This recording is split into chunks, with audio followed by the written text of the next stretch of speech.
Si le mot évangile signifie littéralement bonne nouvelle, il est amusant de voir que l'auteur de la lettre aux Hébreux apporte une bonne nouvelle à propos de la bonne nouvelle de Jésus.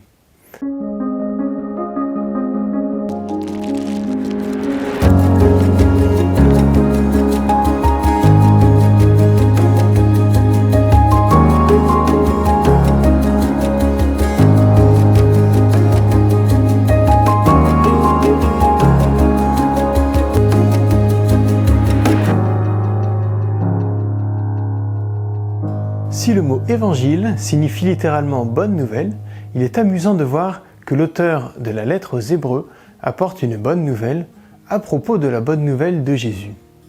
Que personne parmi vous ne pense être venu trop tard. En effet, peu importe que nous soyons chrétiens depuis de nombreuses générations ou que nous soyons tout juste en train de découvrir la bonne nouvelle de Jésus. Peu importe que nous soyons jeunes ou vieux. Cette bonne nouvelle est offerte à chacun de nous, individuellement.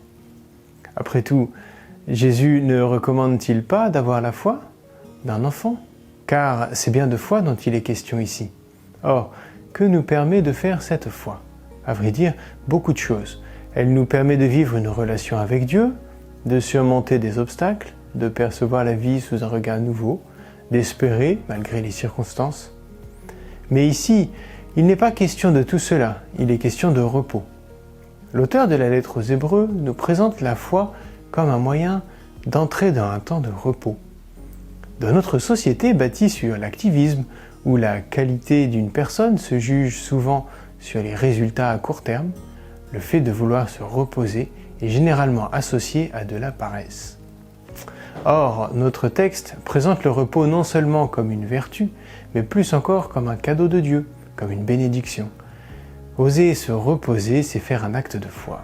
Surprenant, n'est-ce pas? Il y a d'ailleurs une différence entre le repos du paresseux et le repos de la foi. Un paresseux se repose car il refuse tout effort. Un croyant de son côté se repose dans un sens tout autre. Il dépose devant Dieu ses soucis, ses doutes et les défis qui se présentent à lui. Accepter d'entrer dans ce repos divin, c'est faire preuve d'un lâcher-prise incroyable. C'est donc bien un acte de foi. Qu'en pensez-vous ?